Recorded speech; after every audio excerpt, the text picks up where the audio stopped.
De nuevo. Ya sé que ha sido una pausa muy breve. Hoy vamos a hablar de la fisiopatología lisosómica. Soy Federico Mingozzi y voy a moderar esta sesión tan interesante.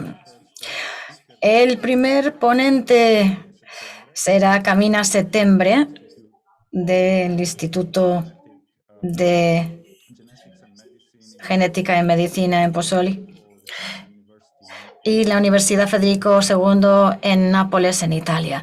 El título de su presentación es Autofagia del retículo endoplasmático o R-fagia, funciones, regulación e implicación en LSD. Cuando quiera.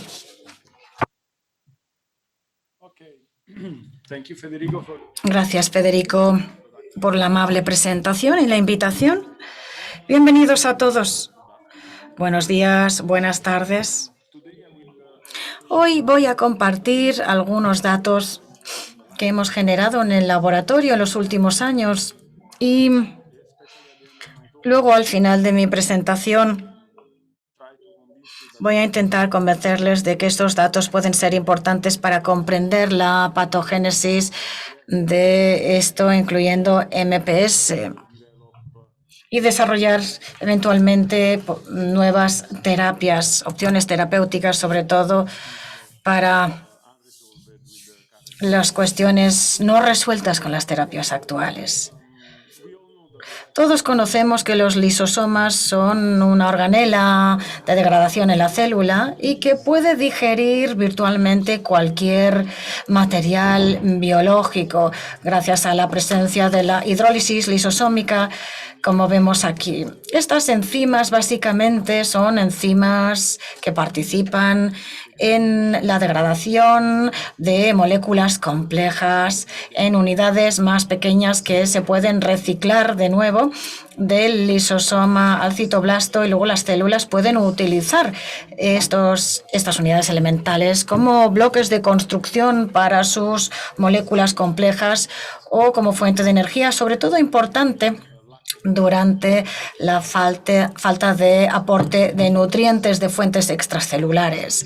Entonces, se pueden trasladar sustratos a los lisosomas a través de vías independientes con la endocitosis, que es la vía que participa en el envío a la membrana plasmática y sustratos extracelulares a los lisosomas, mientras que el material intracelular llega al lisosoma principalmente a través de la autofagia. Actualmente conocemos tres tipos de autofagia: macroautofagia, microautofagia y mediada por otros elementos. Hoy voy a hablar de datos sobre la macroautofagia, que se considera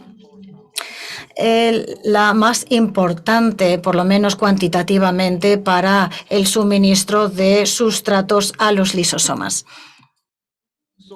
Entonces, este proceso, la macroautofagia, comienza con la formación de una nueva vesícula que se llama el autofagosoma. Este autofagosoma tiene la capacidad de secuestrar material intracelular como organelas, grandes complejos proteicos y también bacterias y virus, y luego trasladando estos sustratos al lisosoma para su degradación. Y esto ocurre a través de un paso que es la fusión entre el autofagosoma con el lisosoma. Entonces, con la fusión, este material se libera en el lisosoma, se recicla en pequeñas moléculas y estas moléculas se pueden reciclar de nuevo en el citoplasma.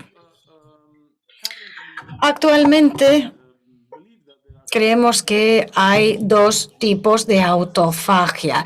Uno no específico, más a lo grueso, tratado por una falta de nutrientes extracelulares, una falta de aporte de nutrientes extracelulares. Esta caída de nutrientes inhibe la quinesis mTOR y esta inhibición de mTOR-quinasa genera la activación de diferentes proteínas, y entonces los autofagosomas trabajan eficientemente en las células secuestrando, sobre todo en lo que se considera un mecanismo no específico, en diferentes sustratos los llevan a los lisosomas para su degradación.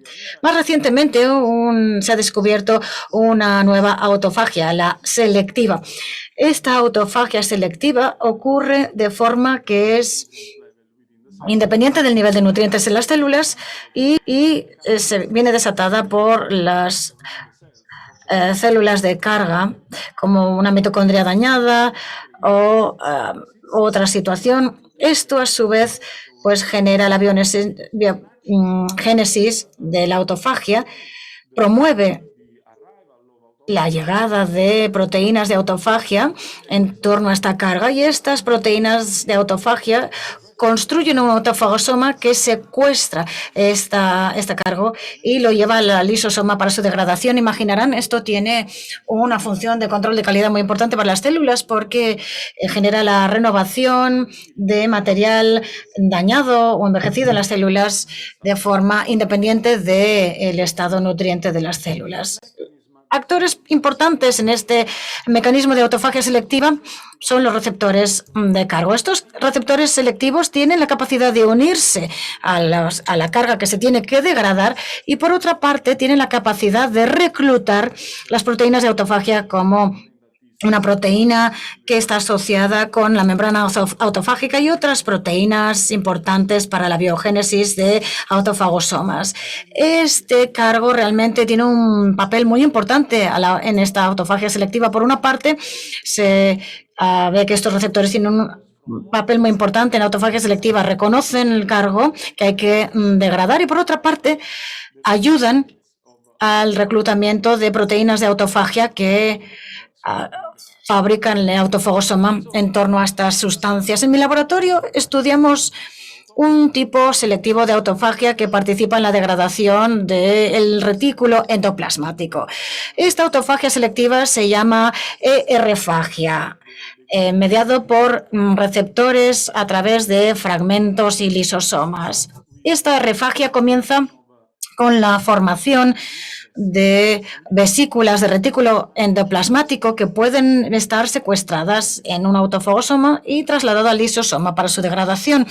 Esto, de hecho, viene ayudado por los receptores de reticulofagia, ER-fagia, proteínas que están en el citosol, el dominio, que son una tira de aminoácido que permite que estas proteínas interactúen con la membrana del autofagosoma, y esto permite que las vesículas del retículo endoplasmático puedan ser reconocidas por el autofagosoma que se está formando.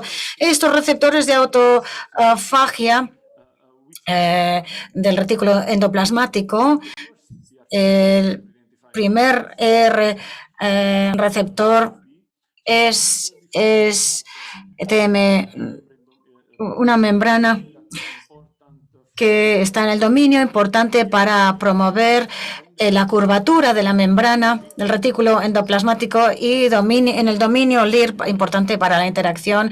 Entonces, de esta forma, no solo ayuda a redibujar el retículo endoplasmático para formar una forma que se pueda asignar en un autofagosoma, y también puede interactuar con las proteínas autofágicas, permitiendo la incorporación de estos fragmentos de retículo endoplasmático fuera del autofagosoma. Así pues, la reticulofagia es importante para el recambio del retículo endoplasmático, regulación del tamaño del retículo endoplasmático durante la inanición, recuperación del estrés del retículo endoplasmático y también para el control de calidad del retículo endoplasmático. Estos son datos publicados, con lo cual seré muy breve en esta parte, pero para estudiar el papel de la reticulofagia utilizamos ciertas células que carecen del FAM134B para ver si se acumula o no sustrato en ausencia de reticulofagia. Y vemos que los colágenos son la carga que se acumula más en este tipo de células que no tienen FAM134B. Y esto se confirmó en un Western blot y inmunofluorescencia. Así pues, a nosotros nos interesaban estos datos porque, no sé si saben, pero los colágenos son proteínas muy importantes, son la proteína más abundante en los animales, son el componente más prevalente de la matriz extracelular y sabemos que el colágeno es muy complicado. Y es un proceso difícil para el retículo endoplásmico y también está asociado a distintas enfermedades. Hay más de 1000 mutaciones que se han identificado en los genes de colágeno y que están asociadas a enfermedades humanas como la osteogénesis imperfecta, condrodisplasias, el síndrome de Ehlers-Danlos, etc. Así que creemos que nuestros hallazgos en las células deficientes para reticulofagia pueden ser importantes para la fisiopatología.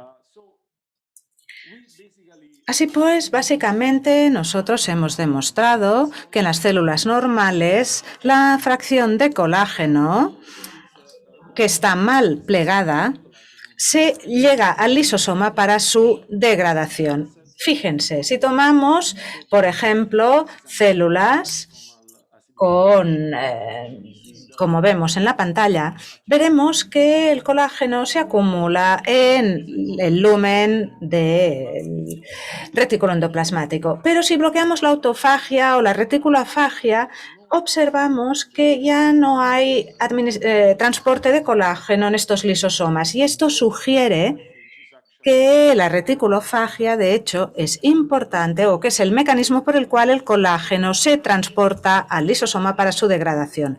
Además de esto, hemos visto que las chaperonas, que son importantes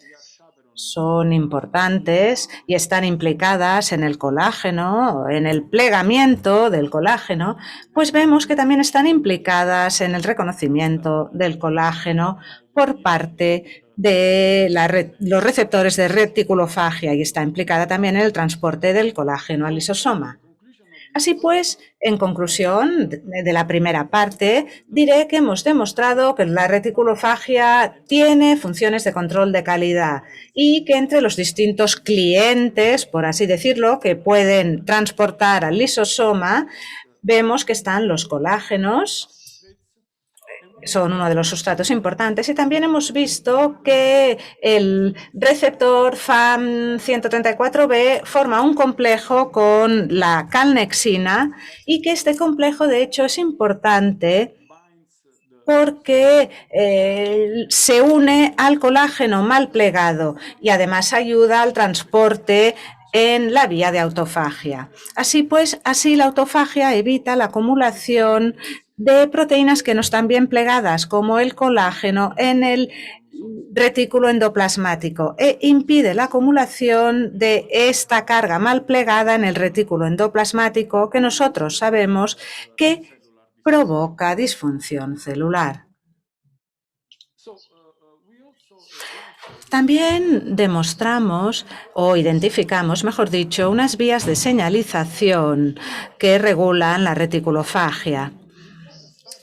Este es un estudio que surgió de una observación de mi laboratorio hace varios años y observamos que en los condrocitos, que son un regulador de la elongación ósea, pues bien, vimos que en los condrocitos la inhibición de la autofagia estaba asociada a una disfunción y también vimos mediante un cribado que la señalización FGF es un regulador importante de la autofagia. Así que propusimos una hipótesis y es que quizá la señalización de FGF controlaba la reticulofagia. Realizamos distintos experimentos para avalar esta hipótesis y aquí les mostraré algunos. Como pueden ver, En estas células tratamos los condrocitos con FGF y vemos que los fragmentos verdes teñidos con una proteína, estos fragmentos se acumulan en el lisosoma en presencia de cierta molécula. Aquí tenemos un elemento esquelético que se cultivó en presencia de FGF18 y vemos aquí que hay una mayor colonización con LAMP1 que con PD1. Así pues, esto sugiere que FGF18 crece in vivo y in vitro. Y esto también está avalado por el análisis mediante electromicroscopía. Así pues, luego buscamos un mecanismo posible mediante el cual la reticulofagia estaba regulada por el FGF18. Hicimos análisis fosfoproteómicos en colaboración con Matías Mann y observamos que básicamente la señalización de FGF en condrocitos inhibía la vía de señalización insulina PI3K-AKT. Básicamente realizamos análisis de mecanismos moleculares y vimos que la FGF18 inducía la una fosforilación, que es una señalización de degradación de cierta enzima. Así pues, al degradar la RS1, básicamente vemos que se inhibía una vía de señalización mediante FGF18. Sabemos también que hay una vía, la PI3K, que regula la actividad del factor de transcripción TFEB, un factor que se identificó por Marcos Ardielo, que será uno de los siguientes ponentes. Lo identificó en su laboratorio. Y este factor de transcripción, cuando está en el núcleo, activa la transcripción de varios genes implicados en la biogénesis de los lisosomas y la autofagia. Así que se considera un factor de transcripción maestro. Nosotros vimos que la FGF18 promovía la activación, como observamos aquí. Vemos TF3, que normalmente se encuentra en el citoplasma, pero después de la translocación al núcleo de FG18 se observa un cambio. Aquí vemos la cuantificación de TF3 y TFE3 más DAPI. Aquí esto lleva a una regulación al alza de distintos lisosomas y genes de autofagia, genes lisosomales, y genes de autofagia. Rojo significa más expresión. Como se observa, FGF18 se expresa de manera significativa genes lisosomales y de autofagia. Y vemos que hay un aumento de biogénesis lisosómica en los condrocitos con el FGF18. Pero lo más sorprendente para nosotros es que FGF18 inducía la expresión de la proteína FAM134B. Como vemos, esta proteína, vemos que a nivel proteínico y transcripcional está inducido por ese FGF18 y eso depende de su reactivación. Vemos que en los condrocitos que no tienen TFEB no se expresa. Creemos nosotros que la FAM134B es una diana.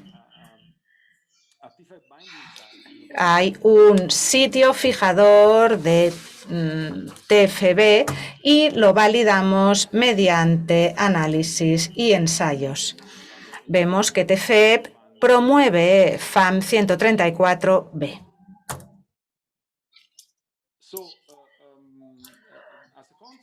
Como consecuencia de todo esto, demostramos que en las células que carecen de TEF3, entre otros factores, pues la activación de la reticulofagia se ve afectada en los condrocitos que no tienen FGF18, con lo cual este factor está implicado en la activación de la reticulofagia en base a estimulación y inanición.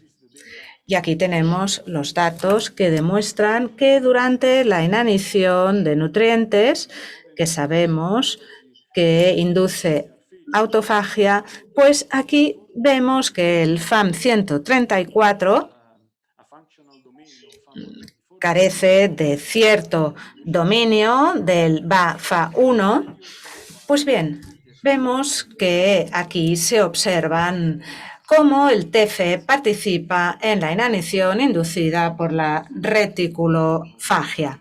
Vemos aquí cómo se acumulan fragmentos de autofagia en los lisosomas. Conclusiones de esta parte. Pues bien, en los condrocitos, como mínimo, la reticulofagia está regulada a través de mecanismos transcripcionales en respuesta a enfermedades del desarrollo y de estrés. Y vemos que los factores de transcripción, TFEP y TFE3, regulan la reticulofagia a través de FAM134B. Vemos también que en estos nuevos autofagosomas hay fragmentos y vemos degradación en los lisosomas. Básicamente, este es uno de los primeros mecanismos notificados en la autofagia. Se observa cierta parte de selectividad en cuanto a sustratos reconocidos a través de la maquinaria de la autofagia. Y vemos que esta selectividad es clave y que está implicado el factor FGF18.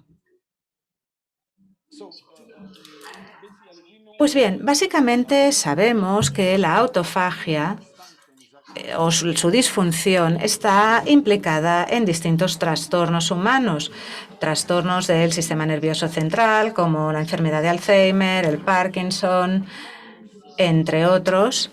Está implicada en miocardiopatía, también en distintas enfermedades del hígado, como el hígado graso y la deficiencia de antitripsina. Y la disfunción de autofagia, nosotros y otros hemos demostrado que está implicada también en la patogénesis de las enfermedades lisosomales. Así pues, nosotros y otros hemos demostrado que en las células afectadas por trastornos lisosomales, el autofagosoma puede secuestrar material, pero este material, este autofagosoma, no se puede fusionar con el lisosoma en el hígado.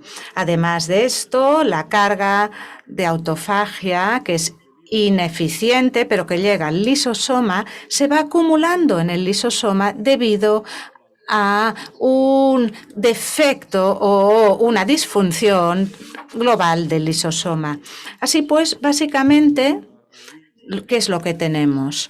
Pues hemos demostrado que hay una autofagia deficiente en estas enfermedades lisosomales. Se han realizado experimentos en este contexto. Yo aquí solo les muestro uno a modo de ejemplo.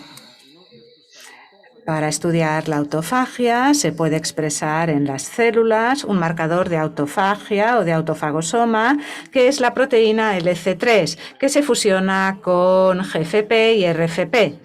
Y, como pueden imaginar, esta proteína normalmente es normal en amarilla porque hay una colocalización entre GFP y RFP. No obstante, cuando esta proteína se transporta al lisosoma, entonces RFP se ve afectado por el pH del lisosoma.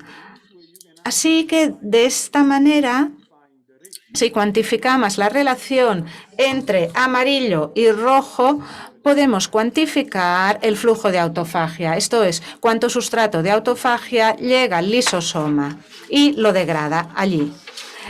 Vemos, por ejemplo, que en los ciertos condrocitos knockout, casi todos los puntitos son amarillos y esto sugiere que el autofagosoma no se transporta al lisosoma y no se degrada. Mientras que en los condrocitos, en las células control se ve que esto no sucede porque la eficiencia de fusión es muy, muy alta.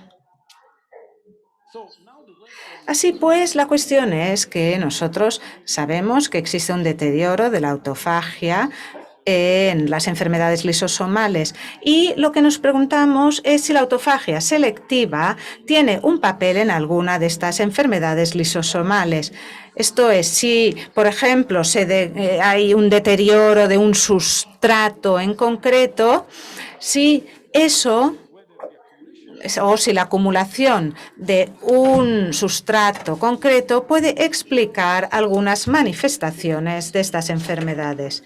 Y esto es lo que queremos abordar a continuación en mi laboratorio. Hemos iniciado un proyecto financiado por la MPS Society. Empezamos a partir de una observación realizada en otro laboratorio que se publicó en el Journal of Anatomy el año pasado y, como vemos, hay aquí condrocitos de MPS1 y MPS7, son perros, y vemos que en estos condrocitos uno de los fenotipos celulares más sorprendentes es una disfunción del retículo endoplásmico.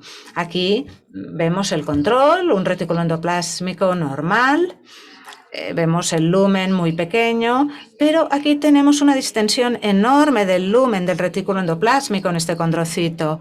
Así pues, esto nos recordó lo que habíamos observado en los condrocitos de ratones que generamos en la autofagia. Estos datos avalaban nuestras observaciones publicadas en las que los condrocitos primarios aislados de ratones acumulaban colágeno. Es algo similar a lo que observamos en las células que no tenían reticulofagia. Aquí en verde vemos el colágeno y vemos estos puntos que están ubicados en la luz del retículo endoplásmico. Aquí tenemos osteoblastos de MPS1 y observamos que acumulan colágeno. Y aquí en condrocitos primarios de ratones MPS vemos aquí una atrofia del colágeno. Y si realizamos un análisis en estos condrocitos, vemos que el nivel de expresión de varios genes de colágeno están deteriorados.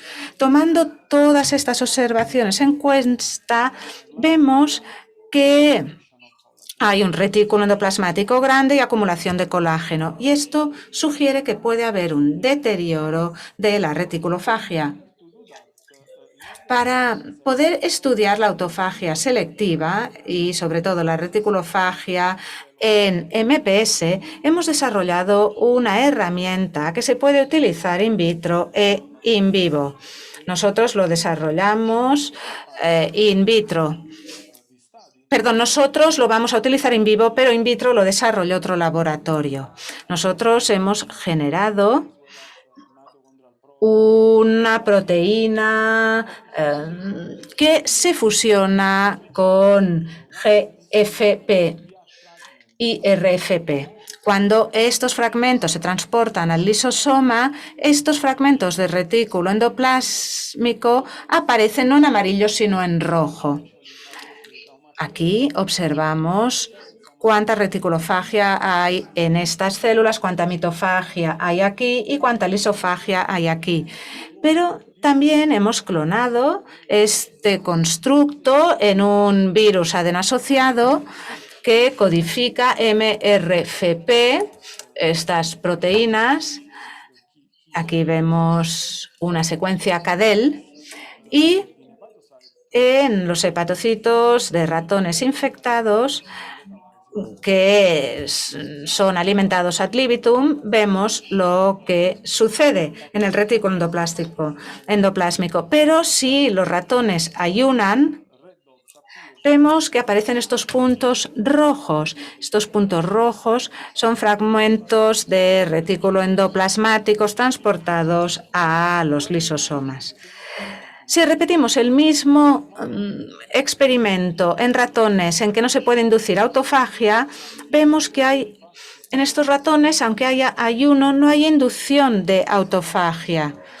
Y eso demuestra un deterioro de la reticulofagia, lo que sugiere que el sistema funciona bien. Aquí les muestro datos preliminares. Nosotros infectamos con este adenovirus a un ratón natural y 1 knockout. Este es un hepatocito infectado de este ratón natural y aquí vemos que aparecen esos puntos rojos porque la inanición induce la reticulofagia y esto se puede cuantificar.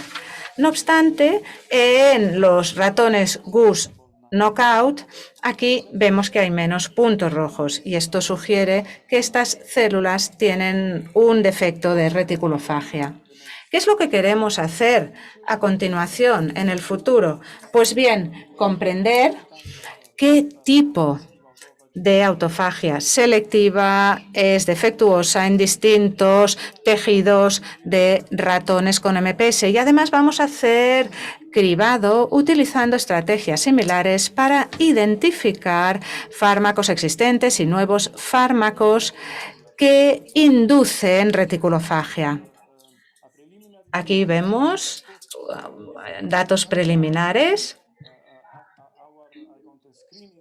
Aquí vemos que nuestro cribado identificó distintos inhibidores de PI3K-mTOR y también observamos moléculas adicionales que podrían funcionar en la inducción de la reticulofagia. Nuestra idea es poner a prueba estos componentes en modelos murinos con MPS para evaluar si podemos rescatar los defectos de reticulofagia en estos ratones. Y esperamos que esto pueda funcionar en paralelo con la reposición enzimática para poder mejorar aspectos específicos o fenotipos específicos que son resistentes a las terapias clásicas en las enfermedades lisosomales. Pues bien, en conclusión, pues aquí también incluyo perspectivas de futuro. La reticulofagia es disfuncional en las células de las enfermedades lisosomales y la homeostasis defectuosa del retículo endoplasmático podría contribuir a la patogénesis de las enfermedades lisosomales.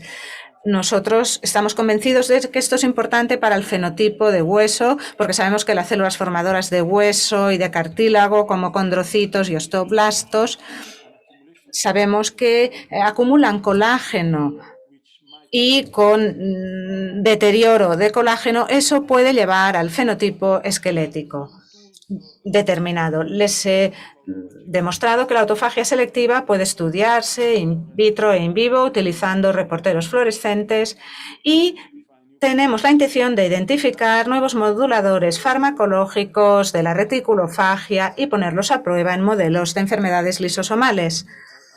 Y finalmente quiero dar las gracias a las personas que han realizado este trabajo en mi laboratorio, sobre todo Laura Cinque, Chiara De Leonibus y Francesco Paolo Iavarone.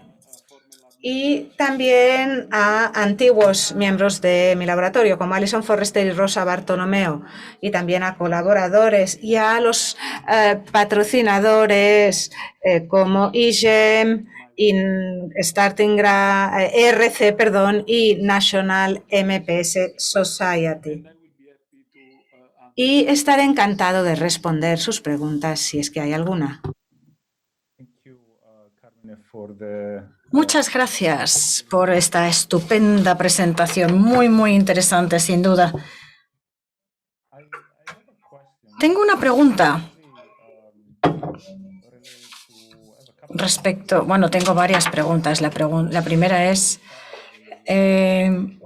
¿ha estudiado sobre todo la reticulofagia en el contexto del colágeno, pero luego implica que otros tejidos y quizás hay otras vías imbricadas? Quizás podría comentárnoslo un poco más a fondo. Sí, claro. Acabamos con el colágeno porque trabajábamos en el esqueleto y, claro, hablamos de mucha cantidad de colágeno. Hemos encontrado que se iba acumulando, pero también es porque el colágeno es un sustrato en el que una vez se forma como prímero en el retículo endoplasmático, si se dobla no se puede transmutar en el citoplasma integrada por las estructuras. En esta situación en concreto es importante porque está quitando colágeno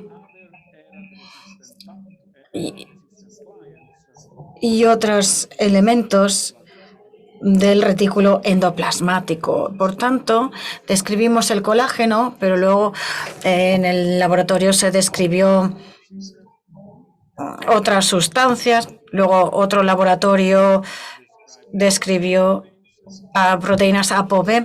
Por tanto, yo creo que si tengo que imaginar, hay que considerar dos parámetros que son los clientes posibles: la cantidad de proteína que se produce por un tipo celular específico y la naturaleza de la proteína. La naturaleza de la proteína yo creo que tiene que ser de forma que no sea una vía clásica, sino que tiene que ser biofísicamente tiene que ser una proteína más compleja.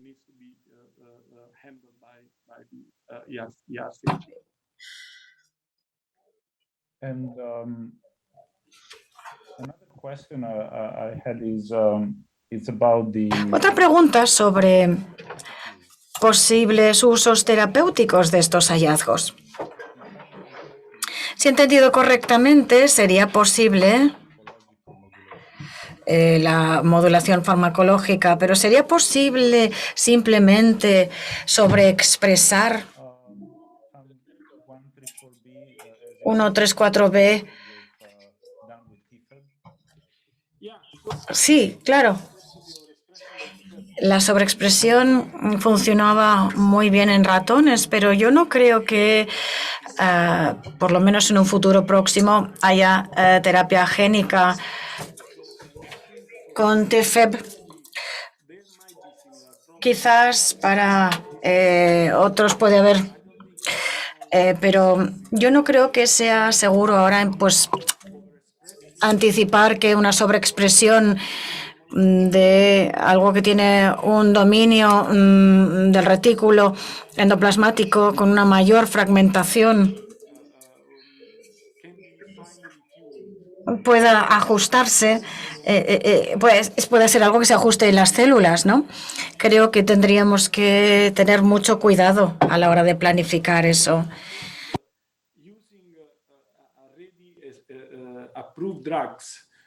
Hay fármacos aprobados que conocemos que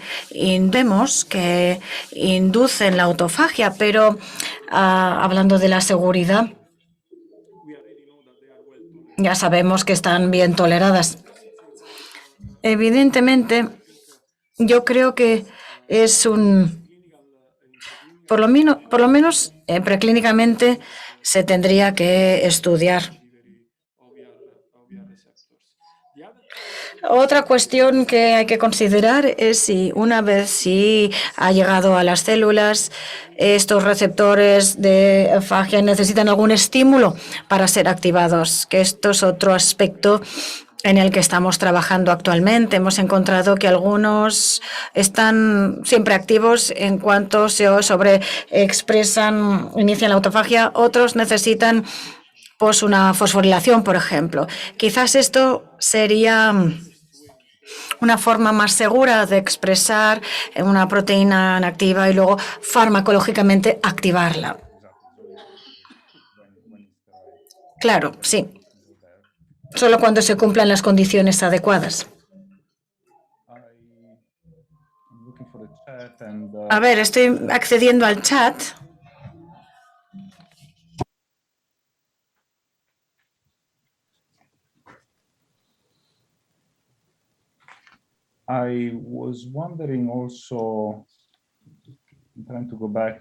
Estaba intentando, bueno, si no hay patología asociada con las mutaciones.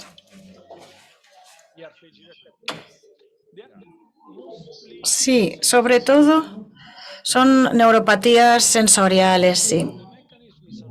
El mecanismo es desconocido, pero es posible que estas neuronas con axones largos puedan remodelarse en el desarrollo, pero evidentemente no hay demostración formal de que la mutación en estos genes esté provocando este fenotipo por un defecto. Podemos anticipar que las proteínas no solo iniciarían esto, sino que además tendrían otra función en el remodelado del retículo endoplasmático. Podría ser bien posible que el fenotipo sea por falta de otra función. Pero es peculiar que en por lo menos 3 o 4 receptores, pues hay algunos relacionados con las neuronas sensoriales, sí. Bueno, pues ya se nos acaba el tiempo. Muchísimas gracias de nuevo por esta estupenda charla tan interesante y continuamos con el siguiente ponente, Elena Pavlova, de la Universidad de Cambridge, en el Reino Unido, que nos va a hablar sobre MPS Plus, enfermedad lisosómica provocada por mutaciones en VPS33A y dinámica lisosómica defectuosa. Gracias, buenas tardes. Solo quiero compartir nuestra experiencia y nuestros estudios, lo que hemos descubierto, una nueva enfermedad que se llama MPS Plus, con un fenotipo de mucopolisacaridosis. Entonces, voy a comenzar hablando de los pacientes estudiados de Yakutia, que es un lugar que se encuentra en la parte este alejada en Siberia. Hay varios pacientes con un fenotipo similar que nos vinieron derivados internacionalmente del Hospital Nacional de la República de Yakutia. Estudiamos 3 niños de 3 familias aparentemente no relacionadas con una enfermedad severa con similitud a la mucopolisacaridosis. La frecuencia estimada en esta población es de 1 entre cada 14.000 nacidos vivos.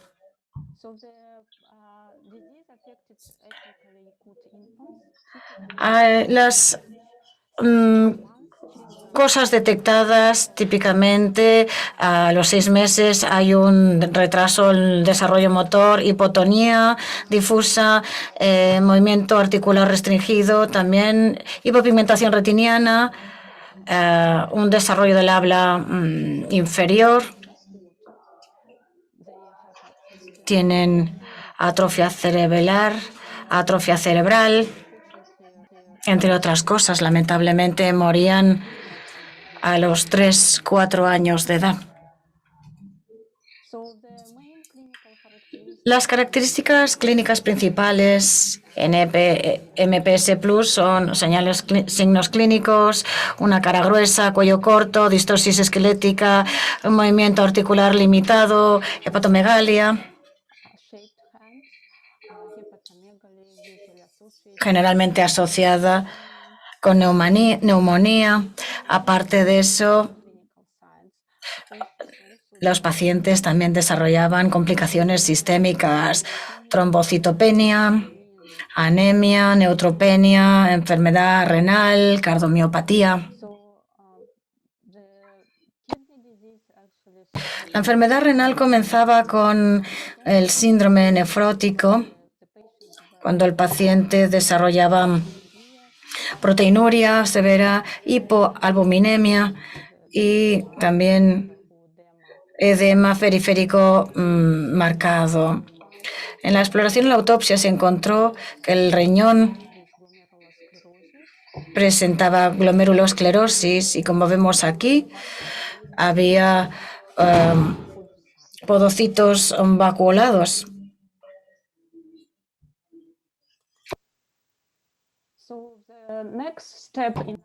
El siguiente paso en nuestro estudio diagnóstico, en la búsqueda diagnóstica, era comprobar el patrón de los glucosaminoglucanos, los GAGs, en el entorno clínico. Estos son pacientes que desarrollaban signos tipo MPS.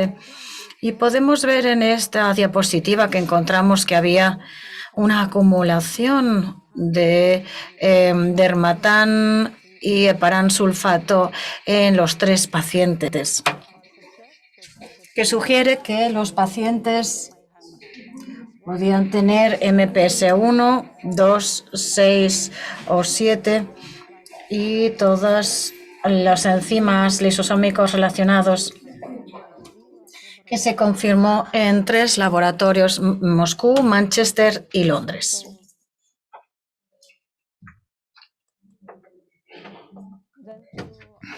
Entonces, resumiendo el cribado lisosómico, encontramos actividad enzimática normal, acumulación de heparán y dermatán sulfato, un cierto aumento de exosaminidasa en plasma A y B y manosidasa, y también encontramos mayor presencia de conjugados y alilados en la orina. También en el siguiente paso comprobamos el panel Lisoplex para los genes lisosómicos 89 se hizo en colaboración con el doctor Balabio, el Instituto Teleton de Italia, y también hicimos una secuenciación Next Generation para otro panel con 50 genes lisosómicos sin variantes significativas encontradas. Excluimos todas las enfermedades lisosómicos conocidas, muchos MPS 1, 2, 6, 7, mucolipidosis tipo 2 y 3, MPS 3 tipo C, B, también fueron excluidas. Y en la siguiente fase realizamos una secuenciación de exoma de siguiente generación, un paciente con los 2 padres y 2 otros pacientes. Vimos que en la población de esta ciudad hay unas enfermedades autosómicas recesivas y aplicamos este modelo en los datos de secuenciación de 13 exomas y encontramos esta mutación.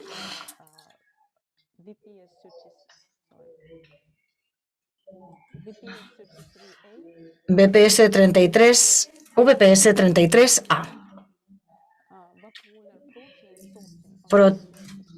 con una proteína asociada a la selección de proteína vacuolar en la posición 498 y una secuenciación Y con la segregación de esta mutación, como rasgo autosómico recesivo, como vemos en esta diapositiva, la mutación se encontró en los 3 pacientes observados.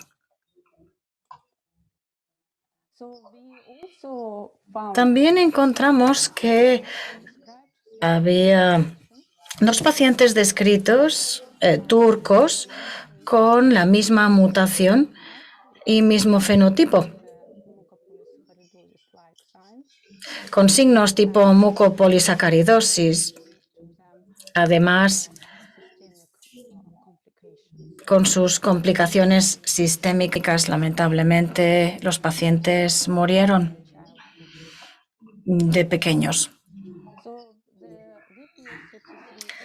El VPS33A es parte del complejo Hobbs, fusión homotípica y el complejo Hobbs, que es fusión homotípica y selección de proteínas vacuolares, que se identificó en screenings en la levadura y se conservan los eucariotas, formando estas subunidades de 600 kilodaltons. La función del Hobbs es acelerar la fusión vesicular,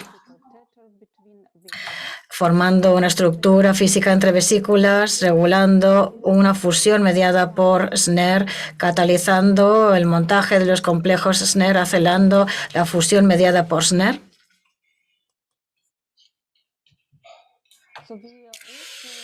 También se sabe que hay un ratón buff en esta mutación. La mutación VPS33A en ratones aparece en otro dominio de lo que encontramos en nuestros pacientes. La proteína mutada en nuestros pacientes. Los ratones tienen una disfunción mutante y una atrofia cerebral. Como vemos aquí, este es el ratón normal, donde podemos comprobar estos puntos teñidos de células de Purkinje marcadas, y en el ratón buff se ve muy reducido y hay una atrofia cerebral. Los ratones también mostraban una menor actividad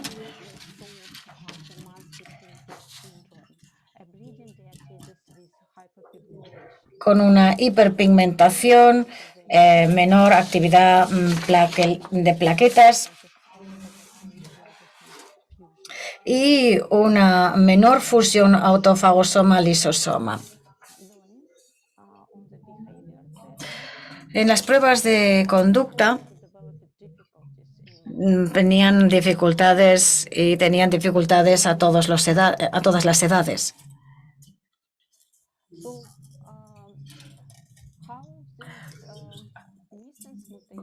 ¿Cómo esta mutación R498W en VPS33A es algo que no tenemos muy claro? Vemos la acumulación de dermatán y heparansulfato, glucoconjugados, pero requerirá estudios detallados sobre la situación de estos lisosomas, el intercambio dinámico de los contenidos. Pero sí que quiero decir que los pacientes con sospecha de MPS, con GAG urinaria y un patrón de oligosacáridos, como vemos en estos pacientes, y actividad en enzimas lisosómicos normales, tendrían que ser diagnosticados de MPS plus y buscando defectos en el gen VPS33A. Así pues, nosotros, para volver a nuestros estudios, queríamos ver cómo esa mutación R498 V doble afecta a la estabilidad de la proteína. Modelamos la mutación en la estructura de VPS 33A y aquí vemos arginina residual 498 y aquí vemos el ácido aspartico Q501 y esto interactúa con otros dominios de otros aminoácidos de este dominio. Así pues, la reposición de arginina 498 a triptófano es probable que altere y afloje la asociación entre los dominios.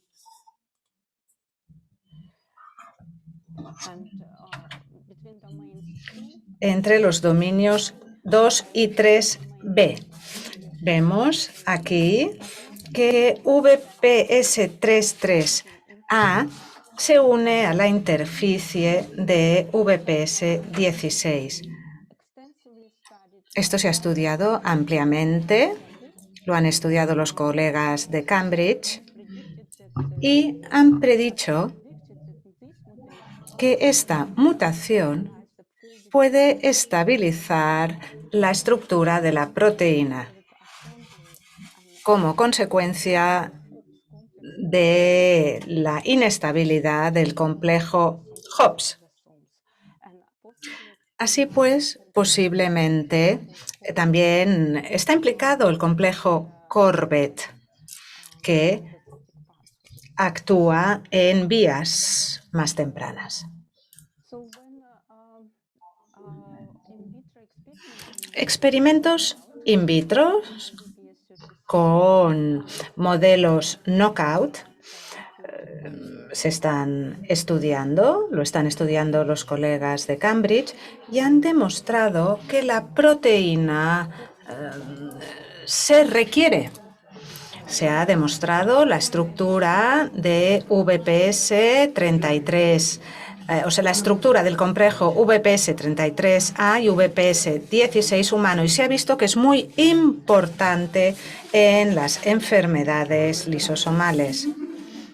El complejo Hobbs crea un amarre entre las vacuolas y media la fusión.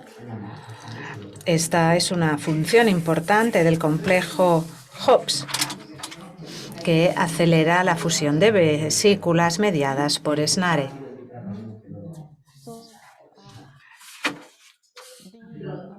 Así pues, nosotros cultivamos fibroblastos de pacientes para ver si nuestra predicción de la estabilidad de VPS33A y el montaje del complejo Hobbs se veían alterados o no. Y para hacer esto realizamos experimentos en inmunoblot.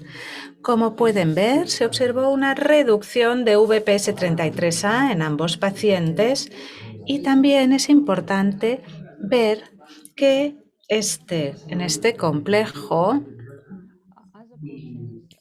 vemos que en este complejo Hobbs también vemos que se inducen proteínas. Predecimos la deficiencia de VPS33A. Eso lleva a un montaje deteriorado del complejo Hobbs y potencialmente del Corbett.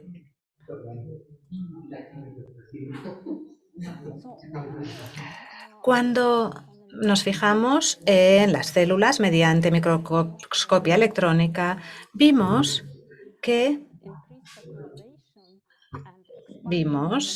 al expandir el compartimento endosomal y lisosomal en células de pacientes, pues vimos cambios morfológicos en las células que tenían esta mutación. Y quizá esto se deba a un desequilibrio entre los eventos de fusión y fisión, lo que puede llevar a una inflamación o una hinchazón de endosomas y lisosomas. Nosotros y otros también observamos que se producía una acidificación mayor de los lisosomas en la MPS Plus. Eso lleva a un compartimento vacuolar hinchado, como vemos en estas diapositivas. Aquí vemos el lisotracker y sensor de pH lisosomal en células de pacientes en comparación con fibroblastos control.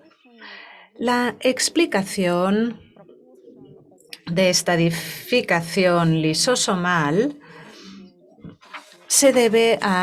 puede deberse a la deficiencia del complejo Hobbs, y eso lleva a una reducción general del pH del lisosoma y a una alteración del perfil del pH lisosomal.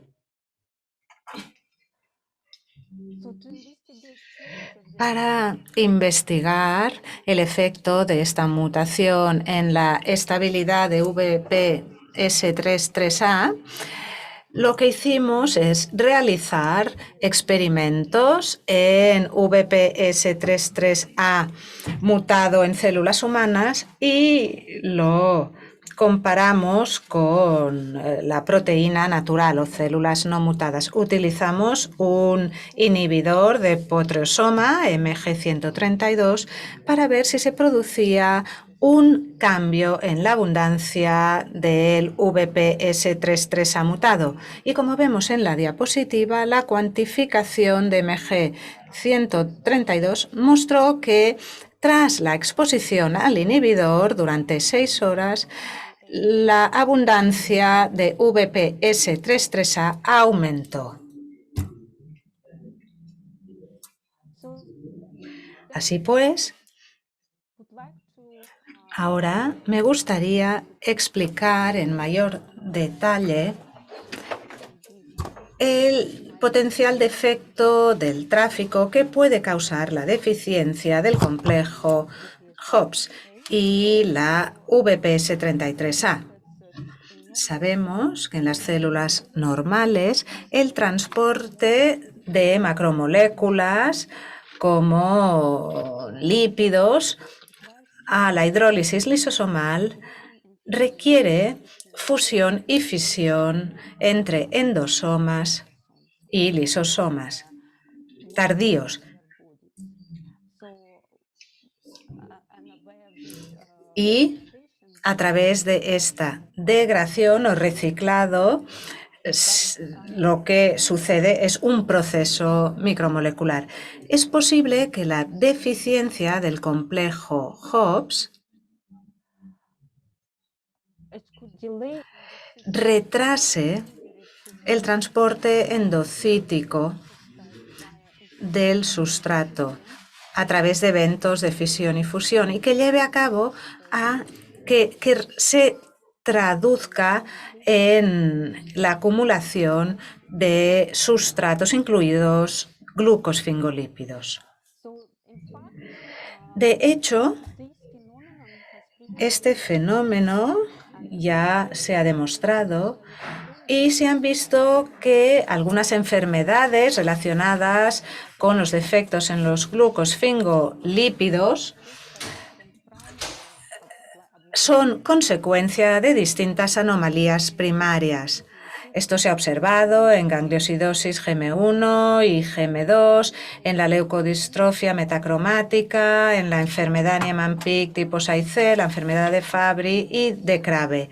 En esta diapositiva vemos que en los experimentos con fluorescencia body lactosilceramida, vemos aquí endocitosis en célula normal, vemos transporte al aparato de Golgi, pero en la enfermedad vemos que la fluorescencia se encuentra en estructuras punteadas y eso significa un defecto en el tráfico de los glucosfingolípidos en estas células. Así pues, este tráfico de glucosfingolípidos puede verse afectado por la reducción del VPS33A. Realizamos experimentos con fluorescencia y hicimos experimentos en pacientes y fibroblastos de control. Aquí vemos lo que sucede a las 3 horas. Vemos en estas imágenes los resultados aquí en los fibroblastos normales, pero en las células de los pacientes observamos el mismo fenómeno que en las otras enfermedades lisosomales. Vemos esa estructura periférica punteada que expresa la acumulación de sustrato en los lisosomas o endosomas. Pero nosotros queríamos comprobar si nuestra proteína estaba implicada en este proceso. Tratamos a células con bortezomib para estabilizar el VPS33A mutado. Hicimos un análisis en Western blot para analizar el mismo trasplante de lactocilceramida y vimos que tras la incubación con LAC-CER se observa solo una señal en la zona perinuclear, esto es, en el complejo de Golgi.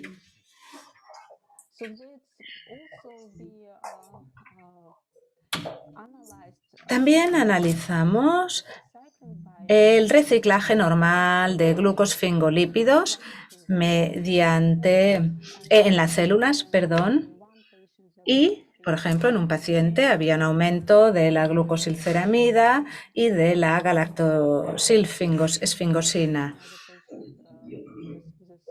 Vemos que en otro paciente, en cambio, había concentraciones normales en las células.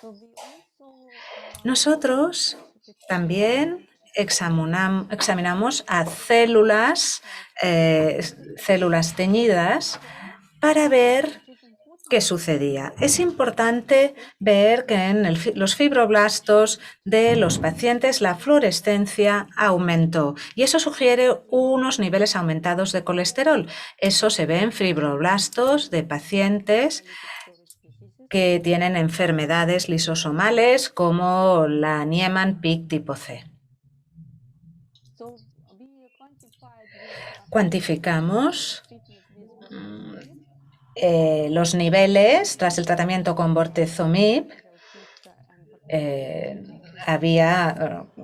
Tuvimos en cuenta las células de los pacientes tratados y no tratados. Bortezomib mejora, de hecho, el tráfico de glucosfingolípidos en la MPS Plus y se puede utilizar en los pacientes que tienen esta mutación VPS33A. A continuación, estudiamos también inhibidores de la glucosiltransferasa, por ejemplo, el iglustat. Y aquí vemos la síntesis de glucosilceramida.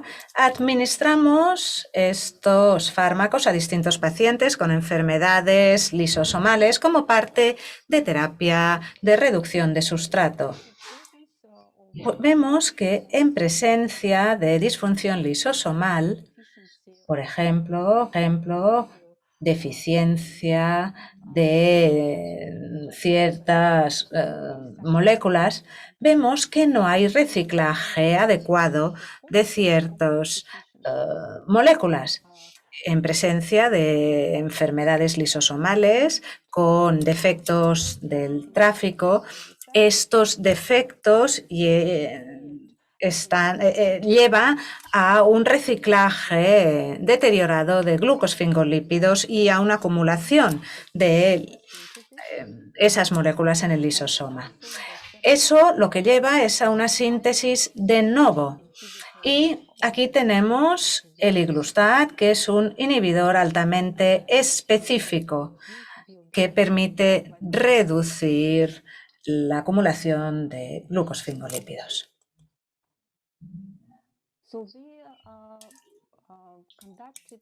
Realizamos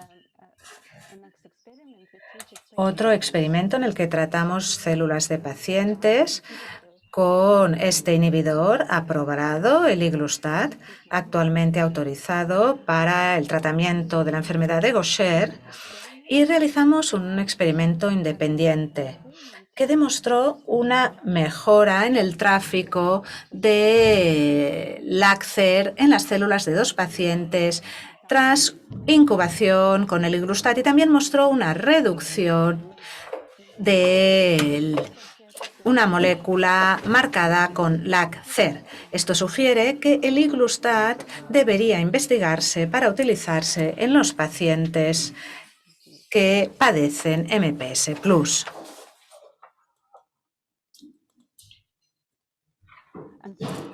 Y finalmente, me gustaría decir que recientemente hemos visto a 2 pacientes con problemas en el complejo Hobbs. Han presentado VPS16 mutante.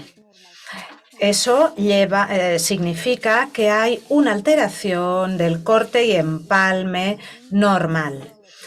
Vemos que VPS16, VPS33A y el complejo Hobbs son importantes en este contexto. Estos pacientes tenían un fenotipo similar a los pacientes de Yakutia, y las características clínicas son la acumulación de dermatansulfato y heparansulfato, además de un patrón anómalo de oligosacáridos. Resumen. Una enfermedad parecida a la MPS, observada en 18 pacientes de origen turco, mostró mutación homocigótica en VPS33A. La reducción de VPS33A, VPS18 y VPS41 sugiere una reducción del complejo Hobbs y un defecto del reciclaje de membranas a través del sistema endosomal-lisosoma. La mutación en VPS33A induce un fenotipo clínico de enfermedad lisosomal debido a un nuevo mecanismo patológico regulado por el complejo Hobbs.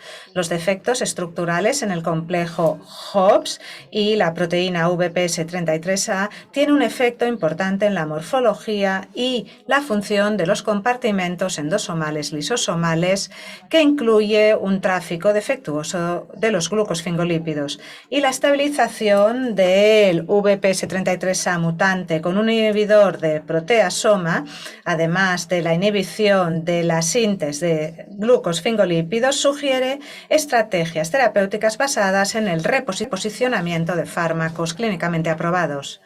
Y finalmente, quisiera insistir en que los pacientes con sospecha de MPS con un patrón de oligosacáridos y GAG en orina específico y actividades normales de enzimas lisosomales deben considerarse para el diagnóstico de MPS+ y someterse a cribado de defectos genéticos en relación con estos 2 genes, VPS33A y VPS16. Y para acabar, quisiera dar las gracias a todos mis colegas de Cambridge y a los colaboradores internacionales que nos han ayudado a encontrar la causa de esta enfermedad en los pacientes de Yakutia y a realizar estos estudios. Muchas gracias por su atención.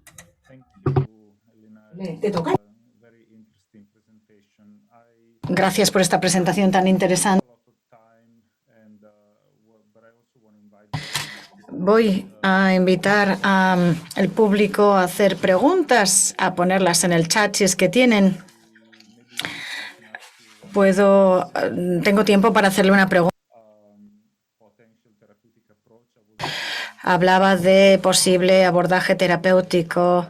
¿Hay algún ensayo planificado con el uso de estos planteamientos. Y claro, esto solo va a funcionar para esta mutación específica que nos ha mostrado, ¿verdad? Sobre todo los inhibidores de proteasomas. No sé si puede comentar. Sí, gracias. Estamos pensando en ensayos clínicos como posibilidad, desde luego, de comprobar, de intentar utilizar estos posibles tratamientos en los pacientes. Pero evidentemente es muy temprano para decir para decir nada en concreto. Tenemos que trabajar más para confirmar nuestros hallazgos en más células de más pacientes para tener más confianza en este método. Pero también quiero decir que hay otros pacientes a los que estamos investigando actualmente que tienen mutaciones en la misma proteína, pero en diferentes ubicaciones. Yo creo que en los próximos años quizás veremos que hay muchos pacientes no diagnosticados en donde no encontrábamos esta enfermedad y quizás tengamos pues una mejor idea de la enfermedad y cómo se puede utilizar el tratamiento para ayudarles. Perfecto, muchísimas gracias de nuevo por la estupenda presentación y ahora pasamos a la última ponencia de esta sesión, Marcos Ardielo de la Universidad de Washington en San Luis. El título de presentación es un mecanismo paso a paso para el transporte de retículo endoplasmático a Golgi para enzimas lisosómicos. Buenos días, buenas tardes a todos. Quiero dar las gracias a los organizadores por su presentación. Voy a hablar de los datos de mi laboratorio, resultados que hablarán del estudio del tráfico de las enzimas. Conocemos todos.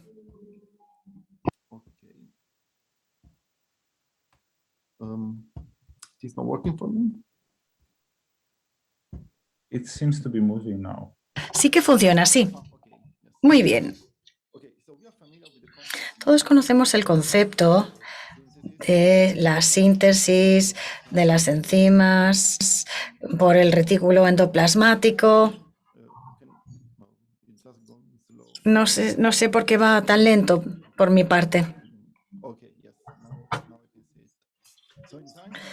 Las enzimas se sintetizan en la luz del retículo endoplasmático, se acumulan, se transportan al complejo de Golgi a través de vesículas. En el complejo de Golgi se transforman a M6P. Y este es el mecanismo específico con el que llegan al sistema lisosómico. Lo que no se conocía era el primer paso de este proceso del tráfico. Sabemos que los receptores M6PR ayudan a ir del retículo endoplasmático al aparato de Golgi, pero cómo se ocurría este primer paso era algo desconocido.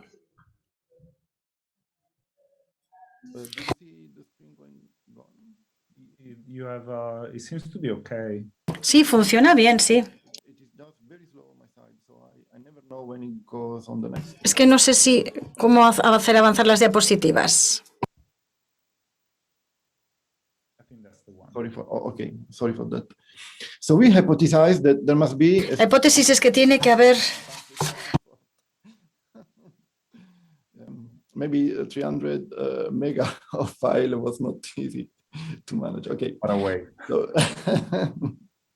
So we hypothesized that. La hipótesis era que un receptor de cargo específico del retículo endoplasmático participa en el tráfico de cargo lisosómico anterógrado del retículo endoplasmático. Para identificar los candidatos,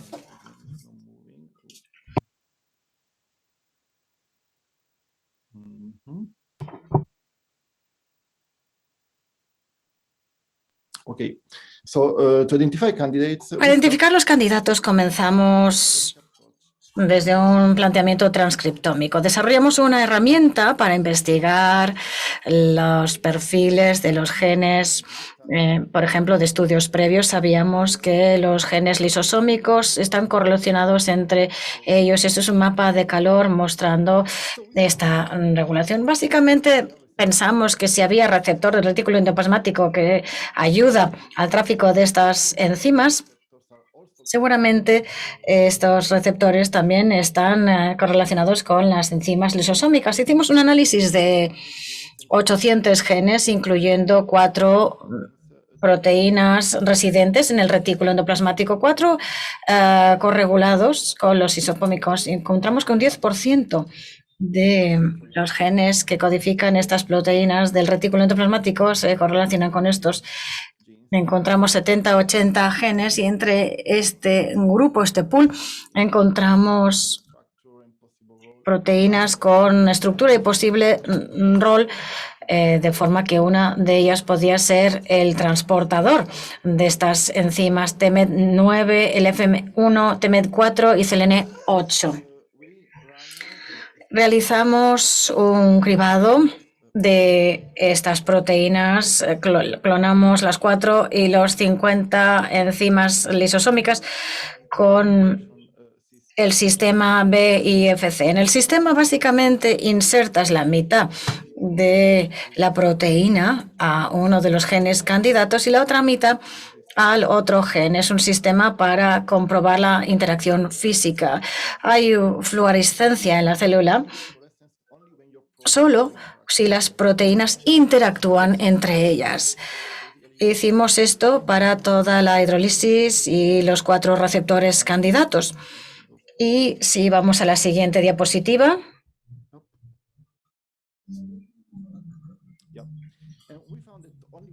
Encontramos que solo uno de estos 4 candidatos, CLN8, podía interactuar con las hidrolasas estudiadas. Si vemos los puntos a interacción, los pools de hidrolasas en estas proteínas, mientras que los otros no mostraron ninguna señal a destacar.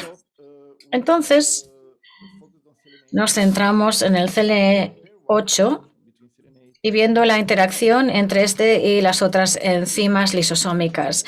Aquí medimos la intensidad de la interacción con este ensayo y medir la extensión de la interacción. Como vemos, 2/3 de las hidrolasas interactúan significativamente con CLN8, confirmado también independientemente por este otro ensayo. Seleccionando estas enzimas y en control negativo tenemos XB que no da señal, XB que no da señal en el ensayo de inmunofluorescencia ni con CLN8, pero las otras proteínas se inmunoprecipitan con CLN8, con lo cual sí que hay interacción.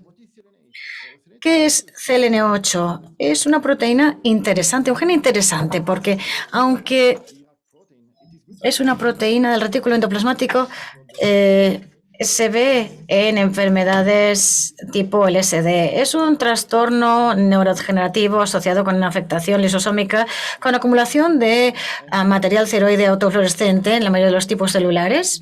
Y lo interesante es que la patología molecular era totalmente desconocida. Parece como otro lisosoma, pero está en el retículo endoplasmático. ¿Cuál es la conexión entonces? Primero comprobamos si la pérdida de CLN8 provoca diferencias en el proteoma lisosómico. Aquí tenemos un modelo en ratones, una mutación en los genes. Aislamos lisosomas de los knockout y hicimos análisis proteómico para ver el contenido de los lisosomas. Aquí vemos los resultados medido por LAMP1, utilizado como marcador, y la actividad enzimática de EXA que no interactuaba con CLN8. Es decir, en nuestra fracción hicimos el análisis y vimos que básicamente todas las hidrolasas estaban reguladas a la baja, niveles inferiores en los ratones knockout. Todo lo que vemos por debajo de la línea 1 está agotado en los knockout. Pero esto no ocurría en las proteínas de membrana lisosómica, que no están agotadas, sino enriquecidas, más bien. Entonces, al aunar todos estos datos en una gráfica, utilizando también proteínas mitocondriales,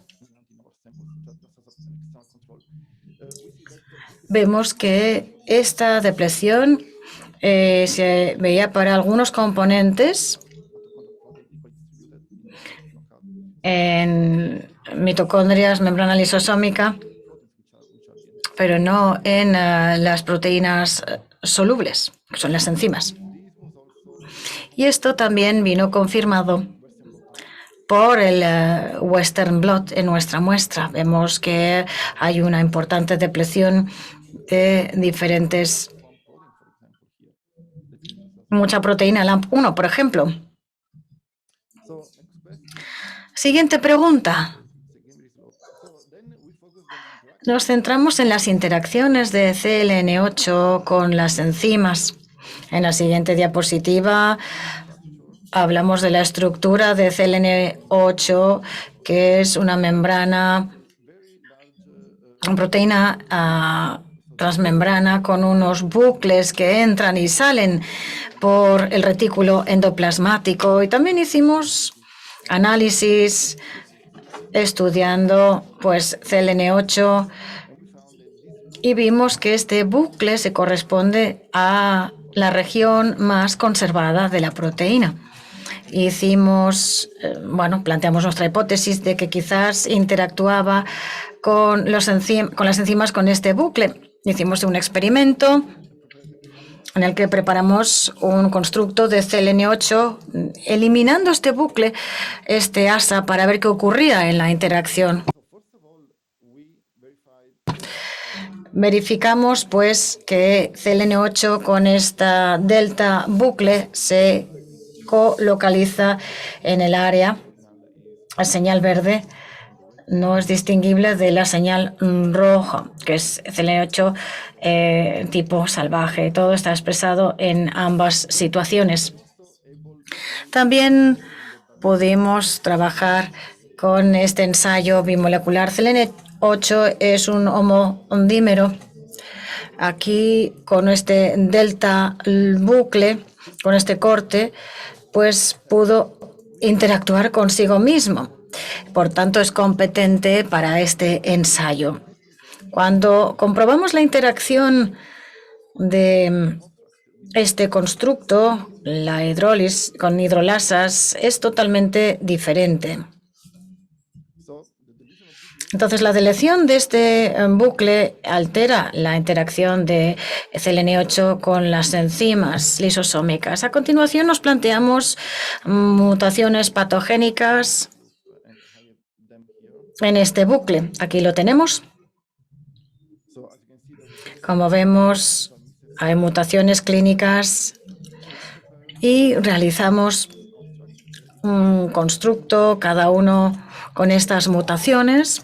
Todos estos constructos pudieron interactuar entre ellos con señales en los experimentos con inmunofluorescencia, donde no se distinguían uno de otro, pero las interacciones con diferentes grupos de hidrolasas sí se vieron muy afectadas por la mutación. Seguramente este es el mecanismo de patogénesis. Esas mutaciones afectan la interacción de CLN8 con las enzimas lisosómicas.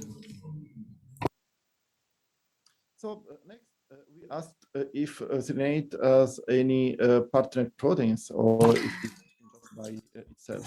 And in particular, Entonces, nosotros queríamos saber si tenía otras proteínas, porque el CL8 es una de las proteínas que pertenece a una familia de más de 10 enfermedades.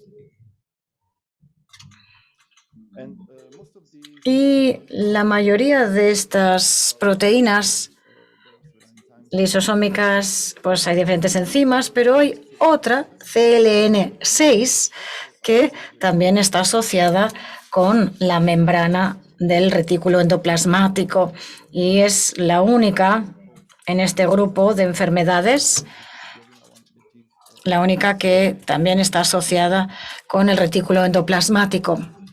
Es interesante observar que los pacientes con CLN6 y CLN8 pues tienen fenotipos que se solapan por lo general, con funciones celulares también asociadas entre ambas. Estas proteínas no hay una homología en la secuencia en absoluto. Esta es la estructura de CLN8. Entonces, pregunta, queríamos saber si CLN6 también participaba en la biogénesis de los lisosomas.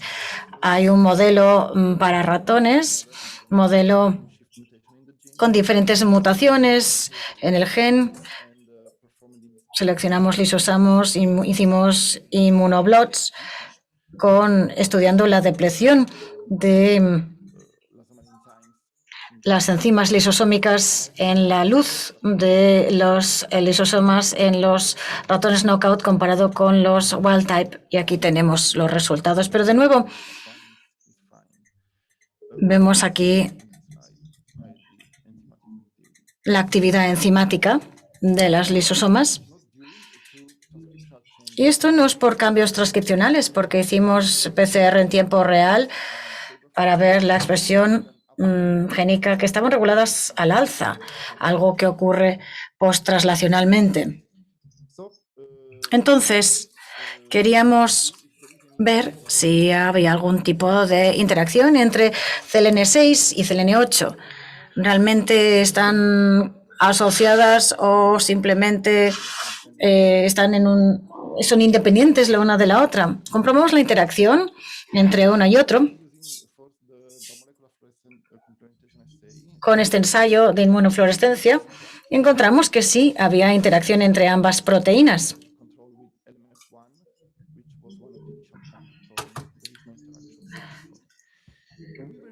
Y verificamos la interacción también con estos otros experimentos y también utilizamos otras pruebas para mapear dónde ocurría la interacción y confirmamos que ocurría en el retículo endoplasmático. Aquí utilizamos CADEL como marcador para el retículo endoplasmático. Pues bien, nosotros queríamos comprender el tráfico de CNL6 al complejo de Golgi. Ya había habido datos publicados que no tengo tiempo de explicarles ahora. Así que nosotros realizamos algunos experimentos específicos de CLN6. En concreto, aquí una señal putativa. AAA es una señal putativa en el retículo endoplásmico para las proteínas asociadas al retículo endoplásmico. Vemos aquí CLN6 con fluorescencia normal que se solapa con marcadores del RE. Aquí utilizamos KDEL en medio, pero aquí no hay solapamiento con el Golgi. Aquí tendría que poner GM30. Vemos que no hay solapamiento en absoluto con los marcadores de Golgi. Así que queríamos ver si habría un cambio en esta señal. Vemos solapamientos con los marcadores del RE, pero no con los del Golgi. Y también realizamos un experimento un poco más complicado utilizando vesículas, y eso en colaboración con otro laboratorio. Aquí extinción in vitro se basa en vesículas COP2 que permiten el transporte de proteínas del RE al complejo de Golgi. Aquí utilizamos varios controles para el transporte a vesículas COP2, por ejemplo, APP y ERGIC53, entre otras. Cuando marcamos CLN6, vemos que CLN6 se incorpora en las vesículas COP2, pero no CLN6. Así que nunca hemos podido ver CLN6 incorporado en estas vesículas. Hay muchos otros sistemas que ya se han publicado y que han intentado hacer que CLN6 llegue al Golgi, pero no lo hemos conseguido nunca. Así que hemos concluido que CLN6 no llega al Golgi. Luego queríamos ver si CLN6 interactúa con enzimas lisosomales. Estos experimentos son bastante sencillos. Realizamos aquí ensayos de crioprecipitación, son inmunoblots, que pesan mucho, con lo cual tarda un poco en aparecer la diapositiva.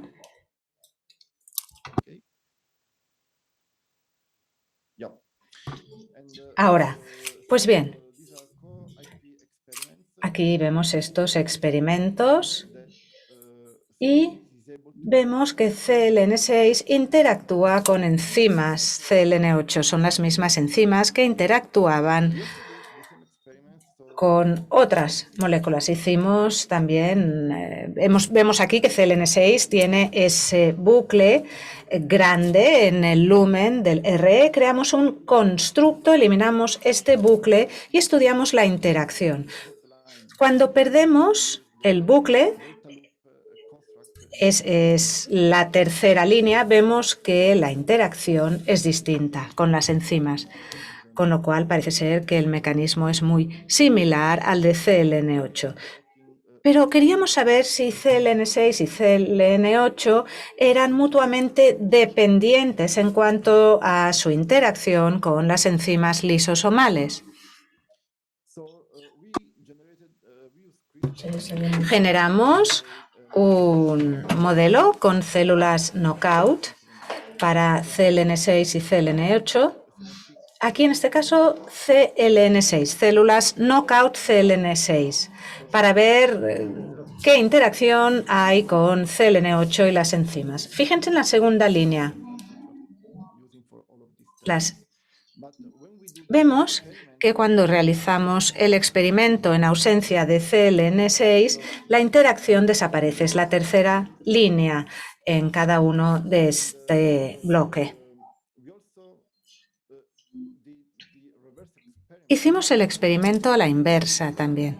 Analizamos el CLN8 para ver si era necesario para la interacción entre CLN6 y las enzimas. Y parece ser que sí. Vemos aquí las células CLN8 knockout y la interacción en esas células entre CLN6 y las enzimas, como pueden ver en las primeras líneas, desaparece en todas estas enzimas. Así pues, parece que funcionan de esta manera compleja. También realizamos experimentos para ver si CLN6 estaba implicado en el tráfico de las enzimas lisosomales. Les voy a mostrar solo CLN6 porque no tengo tiempo para mostrarles también CLN8. Es más fácil mostrar CLN6. Aquí sincronizamos el tráfico de las enzimas con un sistema que adquirimos de otro laboratorio. Aquí vemos 0 significa que las enzimas se liberan en el retículo endoplásmico. Aquí vemos estas células, wild type arriba, y a los 5 minutos se transfieren del RE al Golgi. En 20 minutos vemos que ya están todas en el complejo de Golgi, pero esto no sucede en las células CLN6 knockout. Hay cierta transferencia, pero es menos eficiente. Aquí tenemos la cuantificación y el valor de P. Esto lo testamos para varias enzimas. En este caso es CTSD, aquí PPT1 con unos resultados similares. Aquí también utilizamos lisocima C. Es una enzima no lisosomal. Y el impacto, vemos que en este caso no hubo un impacto. Parece que el sistema, por lo tanto, es específico para las enzimas lisosomales. Y al final hicimos pruebas in vivo para ver si CLN6 y CLN8 funcionan como una unidad funcional. Aquí tenemos una de estas pruebas.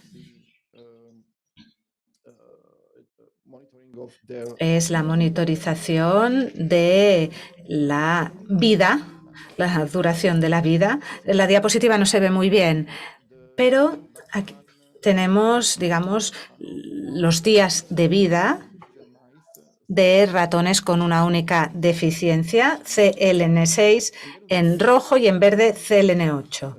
Y ratones knockout para ver si tener ambos genes inactivados modificaría la duración de la vida. Pero vemos que no sucede esto. Vemos que la diferencia es modesta. Vemos que la deficiencia combinada de CLN6 y CLN8 no acelera la progresión de la enfermedad en comparación con las deficiencias individuales. Así pues, el doble knockout fue similar al knockout individual. Bien, conclusiones. CLN6 y CLN8 forman un complejo obligado para el reclutamiento del retículo endoplasmático y la transferencia de RE a Golgi de las enzimas lisosomales. Nosotros denominamos esto el complejo EGRES, que es el transporte de enzimas del sistema lisosomal del retículo de Golgi, del retículo endoplásmico al aparato de Golgi. Y hemos visto a modo de conclusión que CLN6 y CLN8 interaccionan con las enzimas lisosomales a través de sus grandes bucles luminales. CLN8 se recluta en las vesículas COP2 a través de una señal citosólida específica, mientras que CLN6 se excluye de las vesículas de COP2. Y la pérdida de cualquiera de los dos componentes del complejo EGRES provoca la depleción de las enzimas lisosomales en el lisosoma. Aquí vemos este mecanismo. En este caso es la natural. Vemos CLN6 en los lisosomas, el aparato de Golgi, vemos las vesículas de COP2 y el retículo endoplásmico. Y en ausencia de CLN6 o CLN8, vemos que este proceso es mucho menos eficiente porque no hay una interacción directa de las enzimas con los componentes de este complejo. Hay depleción de enzimas en los lisosomas. El complejo EGRES es el primer sistema de receptores de carga del retículo endoplásmico asociado con la biogénesis de una organela, y TAMBRES es el sistema de receptor de carga del retículo endoplasma que tiene el mayor conjunto de proteínas candidata que se conocen hasta la fecha en mamíferos. Quisiera dar las gracias a todas las personas que han colaborado en este proyecto, sobre todo a Alberto Lasca, Jai Prakash, que han trabajado muchos años, han dedicado muchos años de su vida a estos proyectos, han dedicado incontables horas. Y también gracias a todos los colaboradores y a las fundaciones que han financiado nuestro trabajo. Muchas gracias y estaré encantado de responder a sus preguntas. Gracias, Marco, pero es que desafortunadamente vamos muy tarde y tenemos que acabar esta sesión aquí, es lo que me han dicho los organizadores. No obstante, quiero darles las gracias a todos por sus magníficas presentaciones, pero vamos a acabar aquí. Espero que el público haya disfrutado de esta sesión tanto como yo. Gracias.